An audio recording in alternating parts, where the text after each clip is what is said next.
ലാ ഹൗല വലാ ഖുവത ഇല്ലാ ബില്ലാ എന്ന് പറഞ്ഞാൽ എന്ത് മാറും? ദാരിദ്ര്യം മാറും. അതാ ഞാൻ പറഞ്ഞ പൈസ ഉണ്ടാകുമെന്ന് ഈ ദിക്ർ പറഞ്ഞ പൈസ ഉണ്ടാകും. അല്ലാഹു ബർക്കത്ത് ചെയ്യുമാറാകട്ടെ.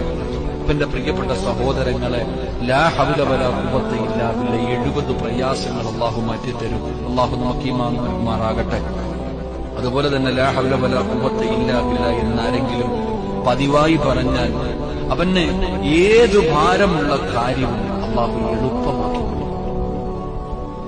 മഹാനവറുകൾ പറയുന്നു, മഹാനായ ശൈഖുൽ ഇസ്ലാം ഇബ്നു ഖയ്യിം തങ്ങൾ പറയാണ്, ആരെങ്കിലും ഒരു മനുഷ്യൻ ലാ ഹൗല വലാ ഖുവത ഇല്ലാ ബില്ലാ എന്ന് പറഞ്ഞാൽ ഏത് ഭാരമുള്ള കാര്യം, നീ വലിയ പ്രയാസമെന്ന് പറയുന്ന കാര്യം, നീ വലിയ പ്രയാസമാണ് എന്ന് കരുതുന്ന ഏത് കാര്യവും അല്ലാഹു അത് നിനക്ക് എളുപ്പമാക്കി തരും. 2, എല്ലാവിധ ഭീതിയും അവൻ എല്ലാം നിന്റെ ഭയം അല്ലാഹു മാറ്റി തരും.